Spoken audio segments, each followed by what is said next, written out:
اللهم صل وسلم وبارك على سيدنا محمد وعلى اله وصحبه وسلم. السلام عليكم ورحمه الله وبركاته. ازيكم حبايبي؟ عاملين ايه؟ يا رب تكونوا بالف خير. النهارده ان شاء الله هنعمل مع بعض وصفه جديده حلوه جدا جدا. طبعا اكله ما بيختلفش عليها اتنين، فراخ المشويه، فراخ الحياتي، سهله وبسيطه جدا وطعمها في حته تانية خالص. شايفين شكلها؟ انا النهارده قدمتها مع مكرونه سباكيتي كده، ممكن تقدميها مع رز بشعرية، مع رز بسمتي، مع مكرونة زي ما انا عاملة. اللي انت حباه تعمليه اعمليه جنب عيش برضو، مش هتقول لا خالص. شايفين تسويتها؟ تحفة تحفة تحفة. يلا نشوف هنعملها ازاي. عندي هنا في الكبة بتاعتي الحلوة الجميلة دي هضيف فيها 2 حبة من الطماطم، حبة من البصل، قرن فلفل. تمام، هضربهم كويس جدا جدا من غير مية ولا اي حاجة. هنعمهم كويس جدا عشان انا عايزه الميه بتاعتهم بس. تمام، ضربتهم كويس جدا. هحضر معايا بقى بوله ومصفى عشان لازم نصفي الخلطه دي، عشان انا عايزه الميه بس، عايزه خلطه خفيفه وسهله، مش عايزاها تبقى مكتله ويبقى شكلها مش لطيف على الفرخه بتاعتي. تمام كده. طبعا انا هنا بجهز الخلطه، هصفيها كويس جدا جدا. وطبعا انا مجهزه معايا فرخه، انا عامله فرخه صغيره يعني حوالي وزن 1.5 كيلو. غسلتها طبعا كويس جدا ونقعتها في ميه وخل وملح وليمون، وشطفتها كويس جدا جدا وصفيتها.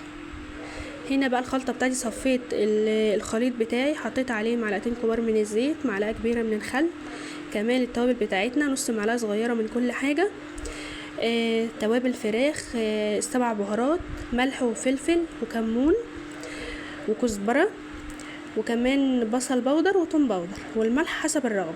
حطيت كمان نص ليمونه، عصير نص ليمونه. هدي تقليبه بقى كويسه جدا جدا. الريحه فظيعه فظيعه.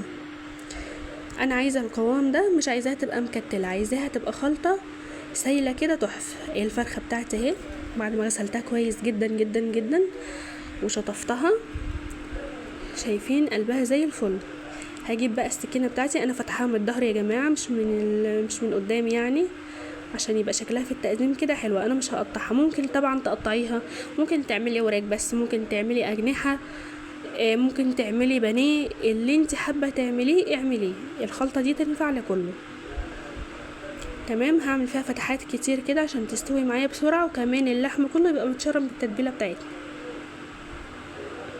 في الصدر وفي الورك وفي الاجنحه في كله. تمام كده. شطفتها كمان مره وصفيتها كويس جدا. هحطها بقى في التتبيله بتاعتي. الافضل ويا ريت يا ريت تبات في التتبيله دي، بتبقى طعمها تحفه. اما لو مستعجله بقى مش اقل من 4 ساعات. تمام كده. غرقتها في التتبيله زي ما انتوا شايفين. هغطيها بقى وادخلها التلاجة ليله كامله، انا عاملاها من قبلها بيوم. تمام، هغطيها بقى وادخلها التلاجة على طول. هنا بقى خلاص بعد ما قعدت ليله في التلاجة طلعت معايا بالشكل ده. هجيب بقى صينيه وشبكة عليها. طبعا ممكن تسويها على الفحم عادي، على شبكة على الفحم، ممكن تحطيها في الصينية نفسها وتدخليها الفرن، بس انا بصراحة بحب احطها على الشبكة، بتديني نفس النتيجة بتاع المحلات بره بالظبط. حطيت شوية مية عاديين خالص مش سخنة في الصينية بتاعتي عشان الفرخة بتاعتي تفضل جوسي وما تنشفش. وفردت الفرخة كده على الشبكة بتاعتي، اي شبكة متاحة عندك، ورحت هودلق عليها التتبيلة بقى عشان تشرب باقي التتبيلة بتاعتها. تمام كده. هي كده كده قعدت ليلة في التلاجة في قلب التتبيلة، فطعمها هيبقى تحفة. حطيت باقي التتبيلة عليها، وهكون مسخنة الفرن بقى كويس جدا على اعلى درجة حرارة في الفرن بتاعك على الرف الوسطاني. هدخلها هتقعد حوالي 1 ساعة الا ربع عشان الفرخة صغيرة، لو فرخة كبيرة شوية هتقعد 1 ساعة، وهتطلع معايا بالجمال ده. خدت لون تحفة، متحمرة من فوق ومن تحت، وطعمها رهيب رهيب. انا بقول لكم الصينيه لسه فيها ميه اهي. هدلق بقى الميه اللي كانت فيها دي، ومولعه معايا فحميه، هحطها في اي بوله او في ورق فويل زي ما انتوا شايفين كده. البوله دي صيني يعني. هحط عليها شويه من الزيت وهكتم الصينيه بسرعه بسرعه عشان تاخد ريحه وطعم الفحم. تمام، اكنك شاريها من بره بالظبط، بالعكس انضف واحلى واطعم بكتير.